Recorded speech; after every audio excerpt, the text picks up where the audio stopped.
पूरे है भूमन बहोऽपि योगिनः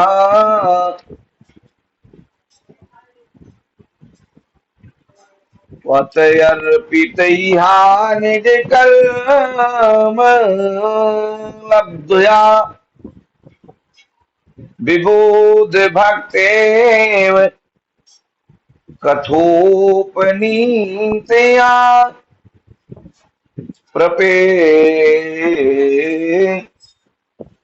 धीरे अंजः अच्युत ते गति पराम।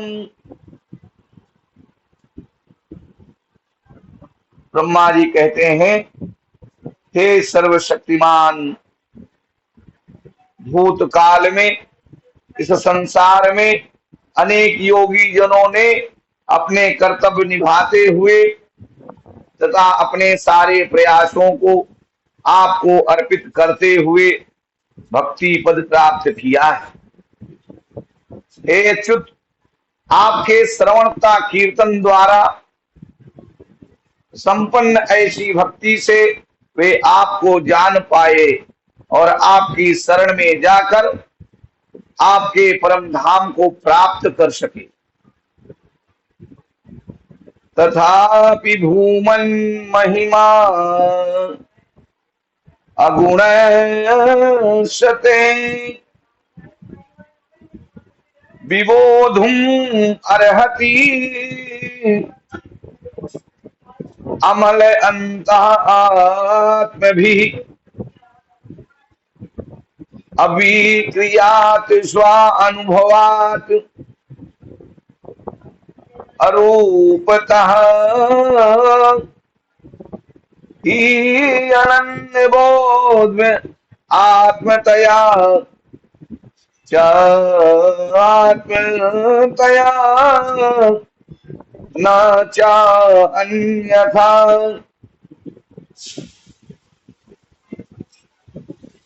तथापि भूमन महिमा अगुण सते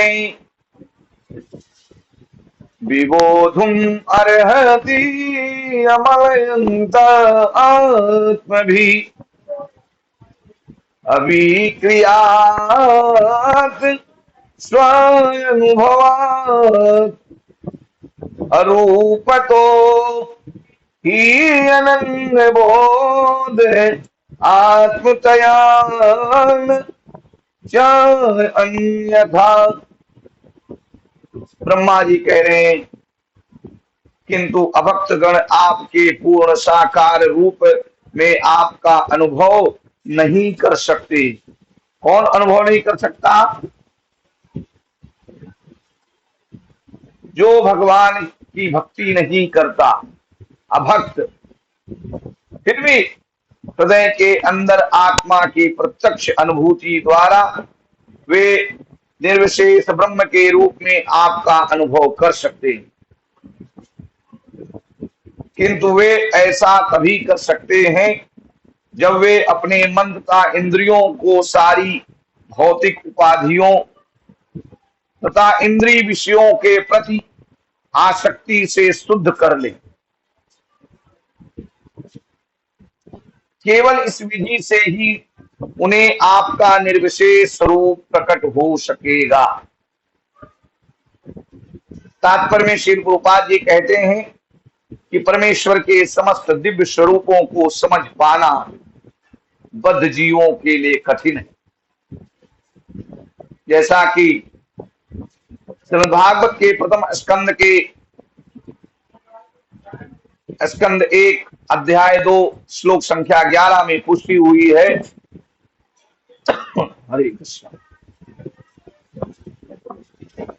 ब्रह्मेति परमात्मेति भगवान इति शब्दते।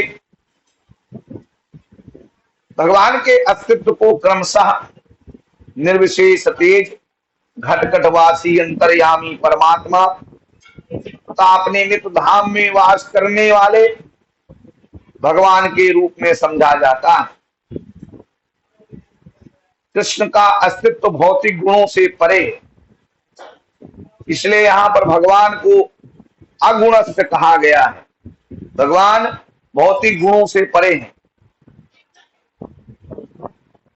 योगाभ्यास करने या उच्च दार्शनिक चिंतन करने पर भी भौतिक गुणों से परे दिव्य अस्तित्व को समझ पाना बहुत कठिन है। और ये सारी विधियां एक तरह से भगवान के अनंत दिव्य गुणों को समझने में व्यर्थ होती हैं। केवल भगवान के शुद्ध भक्तों की कृपा से या भगवान की संगति करने से ही भगवान के साकार रूप का अनुभव किया जा सकता है। यह वह विधि है जो शुद्ध कृष्ण भावनामृत में जाकर अंत होती। यही ज्ञान की अंतिम तथा चरम सिद्धि है। गुणात्मनः ते अपि गुणान् विमातुम्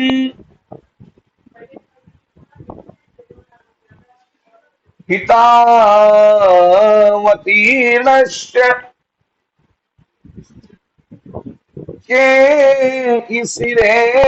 केऽसिरेयस्य कालेन एर्वा विमितः सुकल्पे भूपांस्वाखे मिहिका दुभाषः।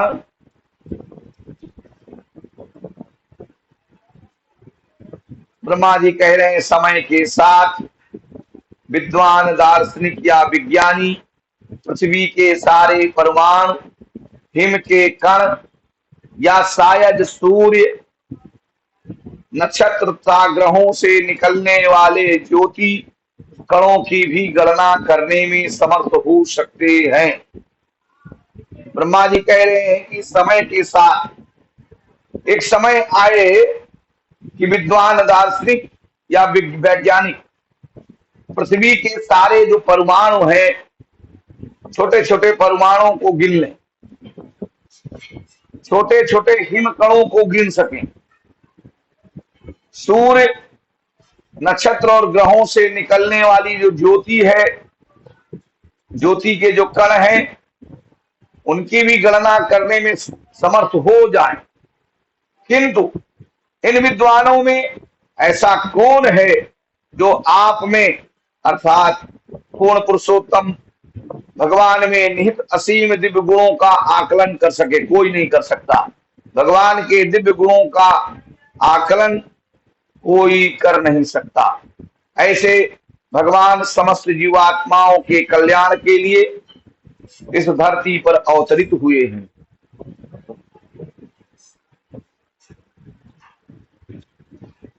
श्रील सनातन गोस्वामी जी बतलाते हैं कि भगवान कृष्ण जो है गुणात्मा है, क्योंकि वे गुणों को जीवंत करते हैं। जैसे उदारता, बुद्धि तथा दया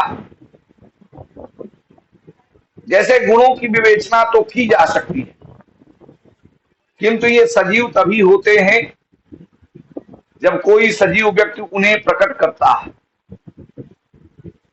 अतः कृष्ण गुणात्मा है, क्योंकि वे इस भौतिक जगत में अवतरित होते हैं और अपनी ईश्वरीय गुणों को प्रकट करके तथा अन्यों में उनकी प्रेरणा देकर धर्म की पुनः स्थापना करते हैं। जो जीव भगवान में प्राप्त दिव्य गुणों को विकसित करता है उसे असीम लाभ प्राप्त होता है और अंततः वह भगवत धाम जाता है, जहां जाने पर सारे जीव मुक्त हो जाते हैं और दिव्य स्वभाव को प्राप्त होते हैं।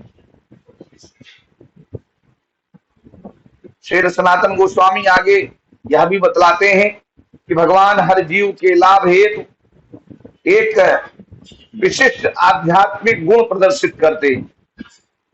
क्योंकि सृष्टि में असंख्य जीव हैं, अतएव भगवान अनंत गुण प्रकट करते हैं।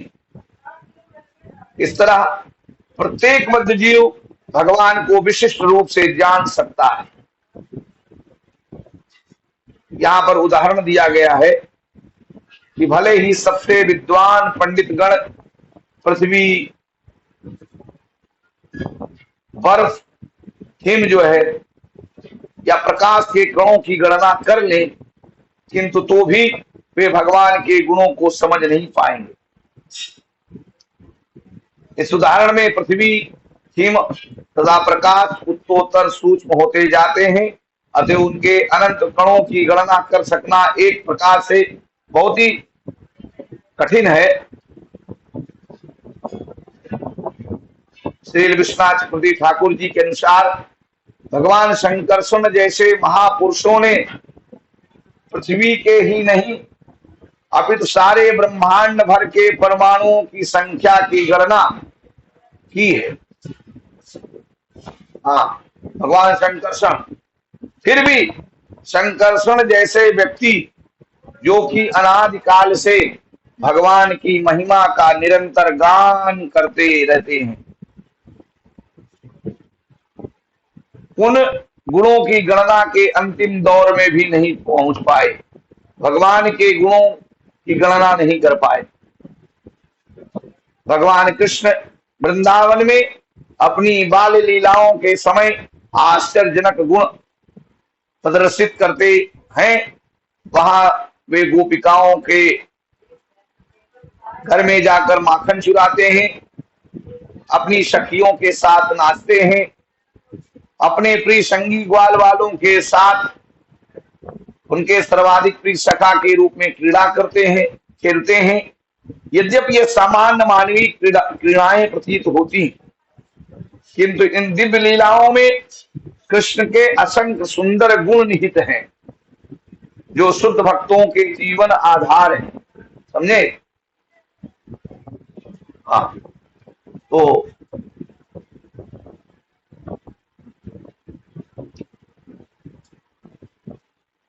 सतते अनुकंपाम सुसमीक्षमाणो भुञ्जान एवात्मकृतं विपाकम्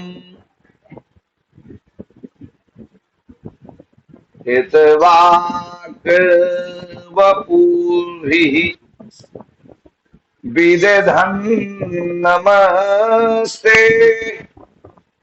जीवेत यो मुक्तिपदे सदाए भात।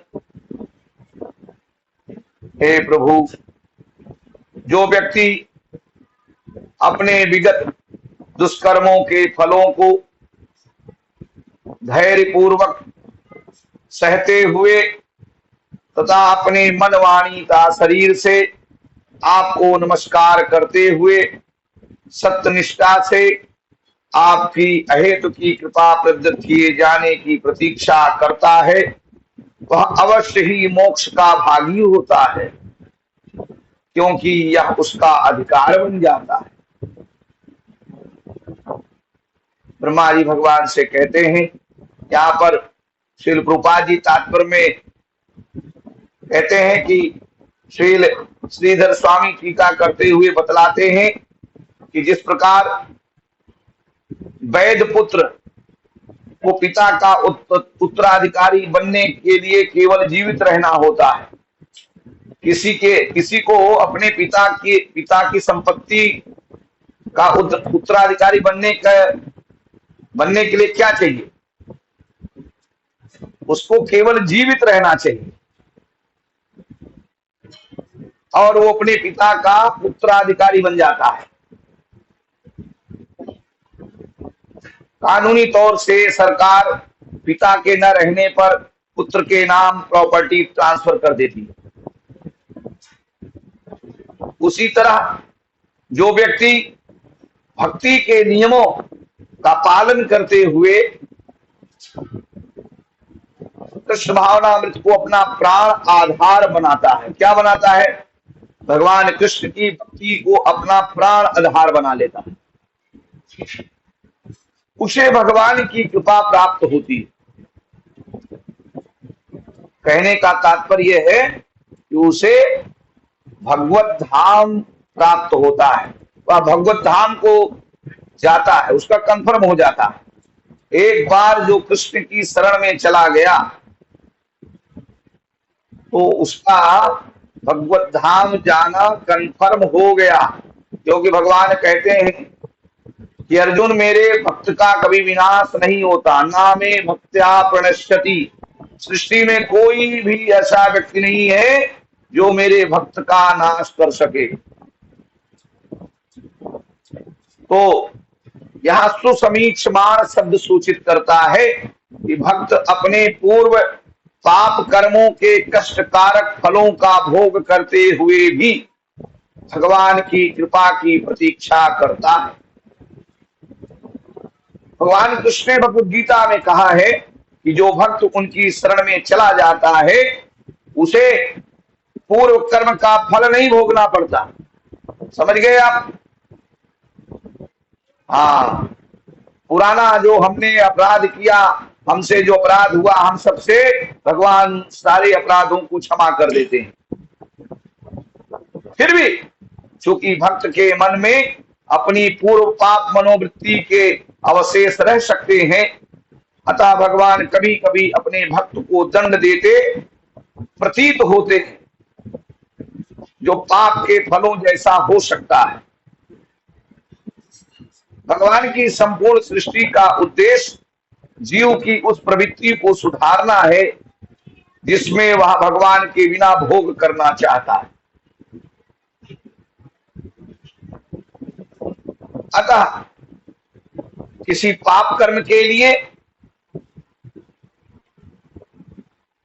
किसी पाप कर्म के लिए विशेष दंड दिया जाना उस मनोवृत्ति को कम करने के लिए होता है, ताकि उसकी आदत सुधर जाए। भगवान इसलिए थोड़ा दंडित करते हैं कभी कभी, जिससे वह कर्म हुआ होता है। यदि भक्त भगवान की भक्ति के अधीन रहता है, किंतु जब तक वह कृष्ण भावनामृत में पूरी तरह परिपक्व नहीं हो जाता, दक्ष नहीं हो जाता, तब तक उसमें इस जगत में मिथ्या सुख को भोगने की थोड़ी थोड़ी प्रवृत्ति रह जाती है, इच्छा बनी रहती है। और उसी इच्छा को समाप्त करने के लिए भगवान थोड़ा थोड़ा पनिशमेंट करते हैं। इसलिए भगवान इस बची हुई भोग प्रवृत्ति को समूल नष्ट करने के लिए विशिष्ट स्थिति उत्पन्न करते हैं, विशेष परिस्थिति उत्पन्न कर देते हैं। निष्ठावान भक्त द्वारा भोगा जाने वाला दुख कर्मफल नहीं है। प्रभुपाद जी कहते हैं बल्कि यह भगवान की विशेष कृपा होती है कि वे उसे भौतिक जगत छोड़कर भगवत धाम वापस जाने की प्रेरणा देते हैं। ये भगवान की विशेष कृपा होती है कि भक्त के अंदर यह भाव उत्पन्न होता है। तो जो निष्ठावान भक्त भगवत धाम जाने के लिए इच्छुक रहता है, इसलिए वह खुशी खुशी भगवान के दंड, दयापूर्ण दंड को स्वीकार करता है। हाँ, और वह मन वचन का कर्म से भगवान को आदर देता है, उन्हें नमस्कार करता है। भगवान का सानिध्य प्राप्त करने के लिए भगवान का ऐसा प्रामाणिक दास भगवान का वैध पुत्र बन जाता है, जैसा कि दाय भाग शब्दों से सूचित होता है। जिस प्रकार स्वयं अग्नि बने बिना कोई भी व्यक्ति सूर्य के पास नहीं जा सकता। हाँ, अगर वहां जाएगा तो भस्म हो जाएगा। उसी तरह कठोर शुद्धिकरण विधि का पालन किए बिना कोई परम पवित्र कृष्ण तक नहीं पहुंच सकता। यह शुद्धिकरण भले ही कष्ट जैसा प्रतीत हो, किंतु यह भगवान के हाथों द्वारा किया गया उपचार होता है।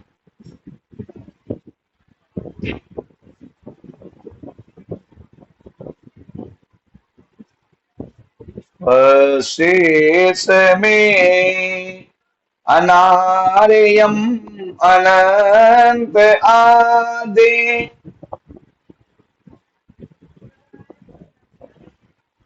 परात्मनि त्वयि अपि मायि मायिनी मायां वितत इच्छुतुम आत्मवैभवम्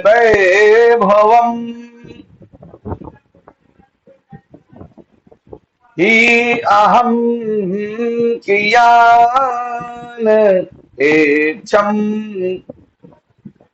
इवाचिः यज्ञो।